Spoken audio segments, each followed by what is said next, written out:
परिवार के अधिकतर झगड़ों की वजह हमारा बेमतलब बोलना ही होता है। हम में से कोई भी चुप नहीं रहना चाहता। हम बस सामने वाले को सुना देना चाहते हैं। जो भी हमारे मन में है सब निकाल कर उसके मन में बैठा देना चाहते हैं। उसे समझा देना चाहते हैं कि देख तू गलत है और मैं सही।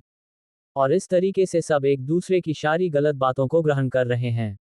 इस तरीके से सुनने और सुनाने का ये काम जिंदगी भर चलता रहता है। लेकिन इस नासमझी में हम अपना समय, अपना जीवन, अपनी समझ और सबसे महत्वपूर्ण वक्त को हम खो देते हैं। लेकिन इसके बदले हमें मिलता क्या है? कुछ नहीं, सब व्यर्थ और बर्बाद हो जाता है। इस पागलपन में हमने क्या खो दिया, इसका एहसास केवल कुछ ही लोगों को हो पाता है। बाकी लोग जैसे उन्हें अपने आने का पता नहीं, वैसे ही उन्हें अपने जाने का भी पता नहीं चल पाता। शिष्य ने कहा, तो फिर इसका समाधान क्या है? गुरु ने कहा, पूरी जागरूकता के साथ अपने विचारों को देखना ही एकमात्र तरीका है। सारी मानसिक समस्याओं का वर्तमान में रहकर चिंतन करना, पूरी जागरूकता के साथ अपना काम करना, जिंदगी में चमत्कारिक बदलाव ला देता है। उसके बाद वह शिष्य गुरु से अपने प्रश्नों का उत्तर प्राप्त कर, उनको प्रणाम करके वहां से चला गया।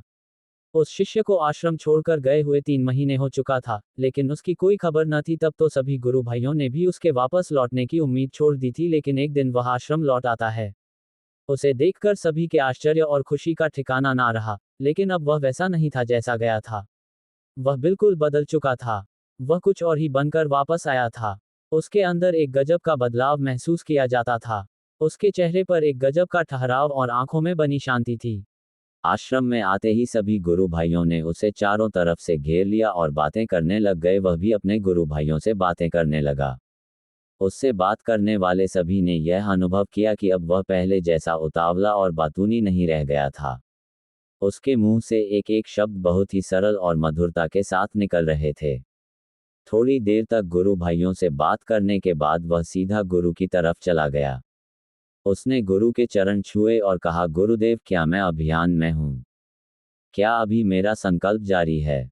गुरु ने कुछ देर तक शिष्य की आंखों में बड़े ध्यान से देखा और कहा, हाँ, तुम अभी भी अभियान में हो। तुम्हारे मुंह से एक भी शब्द निकल नहीं रहा और तुम्हारा संकल्प अभी भी जारी है। शिष्य ने कहा, गुरुदेव, जब मैं आश्रम से गया तो मैं मुंह से तो चुप था, लेकिन मेरे अंदर बहुत सी आवाज हो रही थी। मन में बहुत से प्रश्न थे और वह बंद नहीं हो रहे थे। तो मैं जंगल में चला गया इस उम्मीद से कि वहां मुझे शांति मिलेगी और मेरे मन की बकबक कम हो जाएगी। लेकिन मैं जितना एकांत में जाता गया, मेरे अंदर की आवाज उतनी ही तेज होती गई।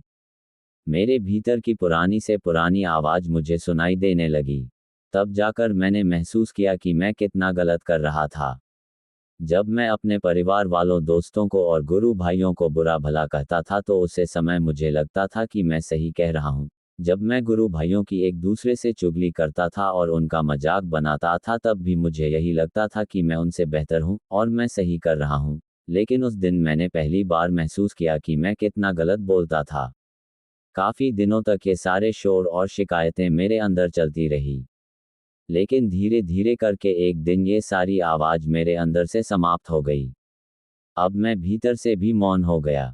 उसी घने जंगल में कोई बोलने वाला था नहीं और भीतर कोई आवाज बची ही नहीं थी। और मैं उसी दिन पहली बार मौन का सही अर्थ समझा।